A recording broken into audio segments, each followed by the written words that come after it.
Sir, बिला तमहीद आप हमारे नाजरीन को सबसे पहले बताइए ये एडिक्शन क्या होती है। जी, जो एडिक्शन है एक्चुअली ये हमारा जो बॉडी का फंक्शन है, जो जो करता है चीज़ों के यूज़ में, उसके मुतल्लक जो हमारा खुद पे कंट्रोल जो नहीं रहता किसी भी चीज़ के इस्तेमाल में, तो उसको हम एडिक्शन कहते हैं।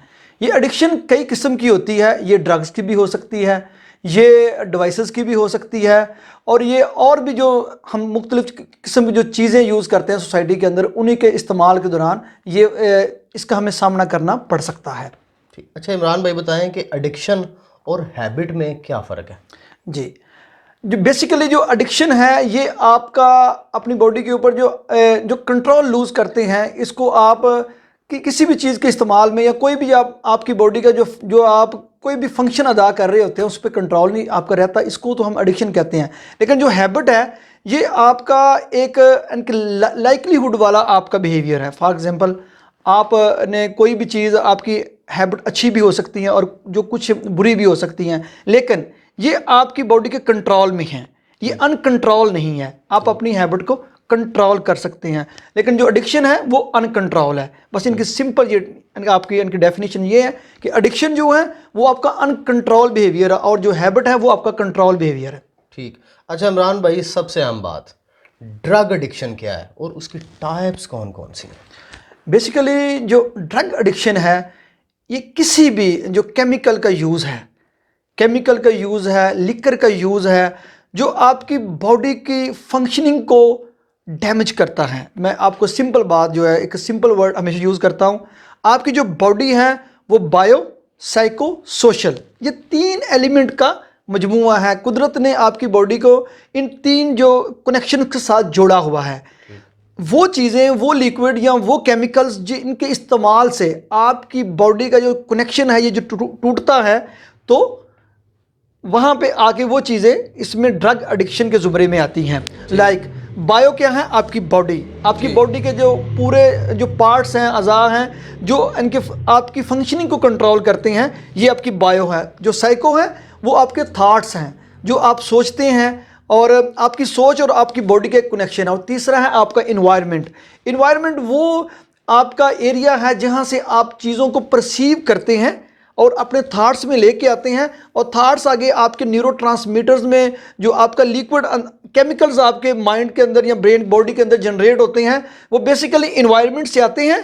थाट्स के ज़रिए आपकी बॉडी के अंदर वो आपकी फंक्शनिंग को कंट्रोल करते हैं। जैसे खुशी है, गमी है, ये सारी चीज़ें आप इन्वायरमेंट से ले रहे होते हैं। तो ये जो लिक्विड है, लाइक आप कह लें अल्कोहल है, इसके अलावा जो आपकी इनके मुख्तलिफ़ किस्म की और ड्रग्स हैं, जैसे अफीम है, अफ्यून है, हीरोइन है, और आइस है, इसके अलावा एफिड्रीन है। ये सारी जो ड्रग्स हैं ये आपकी बॉडी की फंक्शन है उसको तोड़ देती हैं, और आप मुआशरे के साथ कनेक्शन में, बॉडी के साथ कनेक्शन में और सोच में एक फ्लो, एक ब्रेकेज आ जाता है, और आपकी पर्सनैलिटी टूट जाती है। ठीक, अच्छा इमरान भाई सबसे अहम सवाल, आपने बहुत सी टाइप्स बताई हैं हमें कि ड्रग एडिक्शन की ये टाइप्स हैं, मगर पाकिस्तान में कुछ सालों के अंदर 2 तरह के जो ड्रग्स हैं वो बहुत तेज़ी से प्रिवेल की हैं। एक शीशा, दूसरा आइस का नशा।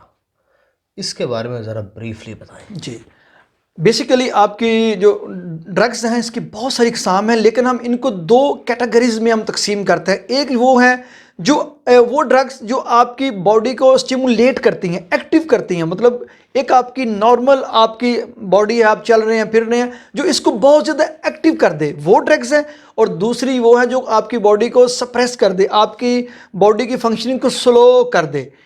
हम ड्रग्स को 2 इकसाम में तकसीम करते हैं। एक वो जो बॉडी को बहुत ज़्यादा फास्ट कर दे, आपको नींद नहीं आएगी, आप बहुत ज़्यादा चलते फिरेंगे, आप बहुत ज़्यादा दौड़ सकते हैं, भाग सकते हैं। और दूसरा ये है कि आप ड्रग्स लेने के बाद सुस्त हो जाते हैं, जैसे आप कहते हैं ये मस्त हो गया, ये मलंग हो गया, भांग पीने के बाद ये मलंग हो गया, या एफिड्रीन की जो इनके पिल्स हैं, या आइस आप इनके लेने के बाद एक्टिव हो जाते हैं। और ये जो आइस का नशा है ये बेसिकली हाई लेवल का नशा है। आइस जो है ये स्टार्ट हुई है, और इसमें जब आप ड्रग्स की जो यूज़ की बात करते हैं तो आपने इसमें यह भी ख्याल रखना है कि 2 तरह के लोग आपको इसमें मिलेंगे। एक वो जो लोग ड्रग्स इस्तेमाल कर रहे होते हैं अपने जॉय के लिए, ठीक। अपने आप को खुश रखने के लिए। एक वो होंगे जो गम को मिटाने के लिए।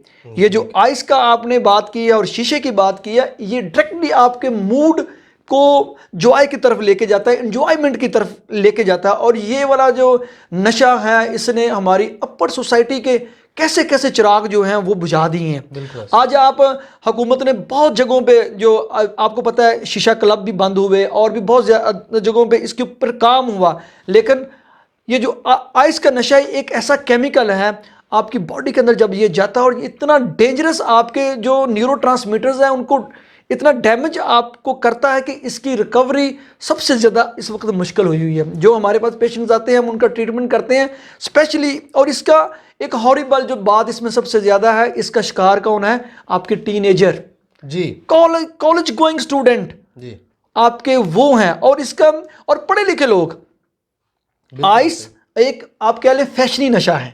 ठीक है। और हुक्का इतना ज़्यादा डेंजरस नहीं है उसका लेकिन आजकल क्या हो रहा है, हुक्के के अंदर इतने ज़्यादा कोई केमिकल्स मिल रहे हैं, और जब वो डालते हैं उसमें मुख्तलिफ किस्म के एक्सपेरिमेंट किए जाते हैं, और उनका जो इफ़ेक्ट है वो हॉरिबल हो रहा है, और उसकी वजह से बहुत ज़्यादा अमवात भी आ रही हैं। जो आइस है, इसका जो इस्तेमाल है, आप इस तरह मैं आपको समझाऊंगा कि अगर आप हुक्का पी रहे हैं 2 घंटे, ठीक, 2 घंटे पी रहे हैं, 3 घंटे पी रहे हैं, और आइस आपने यूज़ की है 2 मिनट, हाँ, वाह, और आइस जब आप करते हैं तो उसके बाद आपकी जो न्यूरोट्रांसमीटर्स हैं वो आपके ब्रेन को बल्ब जिस तरह कमरे में जला होता है ना, इससे भी ज़्यादा वो जला देते हैं, और वो रोशन हो जाता है, और आपको नींद, थकावट, ये सारी चीज़ें गायब हो जाती हैं। ठीक, और आप फिर वो स्पेशली ये एक जो अपर क्लास है वो यूज़ करती हैं पार्टीज़ के लिए। सही सही रात जो हमारे फिर यंगस्टर हैं वो डांस करते हैं, और फिर सारी रात वो थकते ही नहीं हैं। इसी तरह एक ये आइस और एफिड्रीन, आपके पाकिस्तान में बहुत बड़ा एक एफिड्रीन का स्कैंडल भी चला था। तो वो जो पिल्स होती हैं वो आपके एक जो नाखून का छोटा सा हिस्सा है उसके बराबर होती है। ठीक, वो भी एक आगे एडवांस शक्ल है इसकी। ठीक, और ये जो चीज़ है वो लेके भी अब सारी रात आपकी जो बॉडी की फंक्शनिंग है वो बहुत ज़्यादा तेज़ हो जाती है। और ये जो आपकी बॉडी का सिस्टम है, मैं आपको समझाऊंगा कि अगर जब ये बहुत ज़्यादा तेज़ होता है ना, तो आपके न्यूरोट्रांसमीटर्स इतनी ज़्यादा आपकी जिस्म से पावर यूज़ करते हैं, जिसकी वजह से आपकी बॉडी की जो फंक्शनिंग है वो दोबारा उस लेवल पे आते आते टाइम लग जाता है। और फिर वो जो आपकी बॉडी के पार्ट्स हैं, जो आपकी जो मैंने जो आपकी बायो से रिलेटेड पार्ट्स हैं वो इफ़ेक्ट होते हैं, और उनका नॉर्मलाइज होने में बहुत ज़्यादा वक्त लगता है, और फिर इसकी ट्रीटमेंट में भी उससे ज़्यादा वक्त लगता है। अच्छा, आपने जो कहा उसका लुब्बे लुबाब कुछ इस तरह से था कि ये जो आइस का नशा होता है ये सुस्त नहीं करता, एक्टिव कर देता है। एक्टिव करता है। ठीक है। अच्छा, अगर कोई रिकवरी वगैरह करवाना चाहते हो, ड्रग्स के अंदर रिकवरी के चांसेस कितने हैं? हाँ, ये डिपेंड, अगर जब हम ट्रीटमेंट पे बात करते हैं ना, तो ये डिपेंड करता है कि वो जो पेशेंट्स है, जो यूज़र है, जो एडिक्ट है, वो उसकी स्टेज किस स्टेज पे है।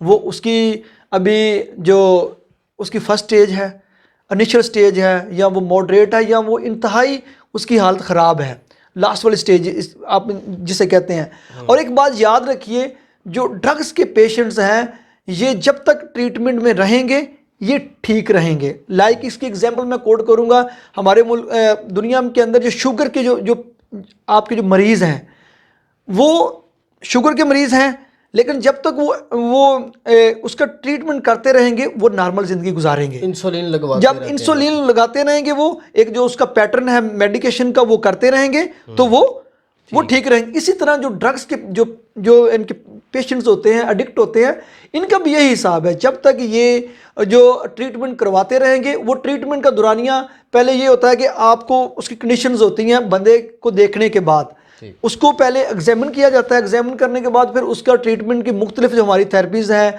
और इसमें इनके मेडिकेशंस भी है, और जो इनके दूसरी एसेसरीज हैं ट्रीटमेंट की, फिर हम उसको एग्जामिन करते हैं कि ये किस लेवल पे, और इसकी ट्रीटमेंट जो इसको एडमिट करना पड़ेगा कि या घर के अंदर इसको उस तरह की ट्रीटमेंट दी जा सकती है। और ट्रीटमेंट में सबसे अहम रोल प्ले करता है आपका इन्वायरमेंट।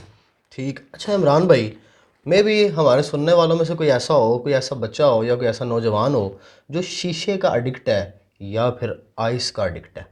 वो इनिशियल स्टेज पे है या वो मिडिल स्टेज पे है और वो इससे बचना चाहता है, उसे आपको मशवरा दें कैसे वो करे ये सारा कुछ? इसका सबसे पहले सिंपल जो इसका है वो इस चीज़ को डिस्कस करें, ये चीज़ें क्यों होती हैं। आपको पता है हमारी सोसाइटी के अंदर क्यों हो रही हैं। जब पेरेंट्स का और बच्चों का जो गैप आता है ना, कम्युनिकेशन गैप, ठीक। ये चीज़ें वहाँ से निकलती हैं। एक बच्चा एक मे भी कि वो इस चीज़ का एडिक्ट हो गया है एक बुरी महफिल की वजह से, उसकी जो कंपनी है वो अच्छी नहीं है, उनके साथ गया किसी पार्टी में गया तो दोस्त ज़बरदस्ती भी करते हैं, तो एक मरतबा उसको मज़ा आया, दोबारा फिर गया, वो बार बार गया उसका, लेकिन वो उसे जान छुड़ाना चाहता है और वो डर के मारे घर भी नहीं बता रहा। सबसे पहले उसने अपनी फैमिली, एक जो उसके घर के जो पिलर्स हैं, फैमिली है, उनके साथ उसने इसकी काउंसलिंग करनी है और फिर उसकी फैमिली जो है उसको सपोर्ट करेगी, इस मतलब इस कॉन्टैक्ट जो आपका इस हवाले से उसको सपोर्ट करेगी। सबसे पहले वो ये करे कि अपनी फैमिली के अंदर इस चीज़ को डिस्कस करे और हर चीज़ बताए, और उसके बाद फिर जो फैमिली है, जो पाकिस्तान के अंदर बहुत ज़्यादा इस पे काम भी हो रहा है, हमसे भी रब्ता इनके कर सकते हैं और मुख्तलिफ किस्म के क्लिनिक्स हैं, उन पे भी जाके इसका फौरी तौर पे ट्रीटमेंट ले। ठीक, साइकाइट्रिस्ट से उनका रब्ता बहुत ज़रूरी है। अगर आप में से कोई ऐसा है जो इन चीज़ों का एडिक्ट है तो उससे चाहिए कि एक तो अपनी फैमिली के साथ इन चीज़ों को डिस्क्लोज़ करे और अपना ट्रीटमेंट जितनी जल्दी हो सकता है करवाना शुरू कर दे। अच्छा, अगर एक बच्चा ट्रीटमेंट नहीं करवाता या कोई नौजवान है, मेल है या फीमेल है, वो ट्रीटमेंट नहीं करवाना चाहता, वो क्या चाहता है कि मैं सेल्फली जो है ना वो रिकवर कर लूँ, खुद ही किसी को बताए बगैर, ऐसा हो सकता है कि कोई खुद ही रिकवर हो जाए? मैंने एक आप सबसे पहले एक चीज़ मैंने यूज़ की थी, बायो साइको सोशल। ठीक। जब वो कोई भी बंदा जब कि नशे की हालत में होता है या वो उसको मैनेज करना चाहता है तो उसके अंदर वो करना चाहता है। कोई बंदा भी दुनिया का ऐसा नशा ही नहीं है कि वो जो सारी ज़िंदगी जो वो नशा करना चाहता है, वो उससे निकलना चाहता है, लेकिन उसकी जो बॉडी का कनेक्शन है जो उसने तोड़ा है उसको जोड़ना इतना आसान नहीं। उसको इसकी हेल्प चाहिए। वो खुद से डिसाइड नहीं कर सकता कि वो किस स्टेज पे है, वो कभी छोड़ेगा कभी मैनेज करे, यकदम छोड़ेगा तो फिर भी उसके लिए नुकसानदेह है। उसको हर हाल में इसकी काउंसलिंग करवानी पड़ेगी, इसको डिस्कस करना पड़ेगा, इसकी ट्रीटमेंट करवानी पड़ेगी। ट्रीटमेंट हर हालत अगर वो इनिशियल स्टेज पे है तो हो सकता है कि वो अपने आप को उस सोसाइटी से कट ऑफ कर दे। ठीक। सबसे बेहतरीन चीज़ अगर वो इनिशियल स्टेजेस में है तो फिर तो हाँ, वो ये करे कि जो उसकी कंपनी है उससे खुद को कट ऑफ करे और वो उस एनवायरनमेंट को छोड़ दे और अपनी एनवायरनमेंट चेंज करे और अपनी जो क्रिएटिव एक्टिविटीज़ हैं, वो स्पोर्ट्स नहीं करता, स्पोर्ट्स की तरफ आ जाए, वो उसको कोई अच्छा काम है तो वो उसकी तरफ आ जाए। ठीक है। अच्छा जी, हमारी सोसाइटी के अंदर और बहुत सी तरह की मुख्तलिफ़ किस्म की जो है वो एडिक्शंस पाई जाती हैं, जिनमें पोर्न एडिक्शन है, मस्टरबेशन एडिक्शन है, सोशल एडिक्शंस है।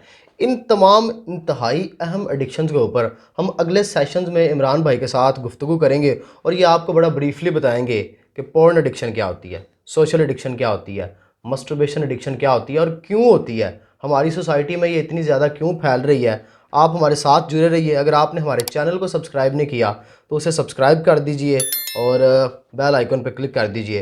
इमरान भाई, आपका बहुत शुक्रिया, आपने हमें टाइम दिया और आप हमारे नाज़रीन को इसी तरह गाइड करते रहें और वो जिन टॉपिक्स के मैंने जिक्र किया है वो इंशाल्लाह अगली वीडियो में हम इनके साथ वो उसमें एक चीज़ ऐड कर दें, स्पेशली जो इनके पबजी के सोशल मीडिया तो है, जो सोशल गेम्स हैं जो इंटरनेट पे चल रही हैं, उसकी वजह से आजकल बहुत सवेयर और स्पेशली ये लॉकडाउन के डेज़ में हमारी यूथ जो थी वो फारिग थी, तो वो पबजी जो एडिक्शन है वो पाकिस्तान के अंदर इस वक्त अगर कोरोना से भी कोई ख़तरनाक चीज़ है वो पबजी है, जो हमारी यूथ को, हमारे टीन एजर को तबाह कर रही है। इसके ऊपर हम तफसील ये जो अपने अगले सेशन में बात करेंगे और स्पेशली उन पेरेंट्स से जो इस हवाले से बड़े परेशान हैं उनको चंद मुफीद मशवरे भी देंगे इंशाल्लाह जी। बहुत शुक्रिया इमरान भाई, थैंक यू, बहुत शुक्रिया।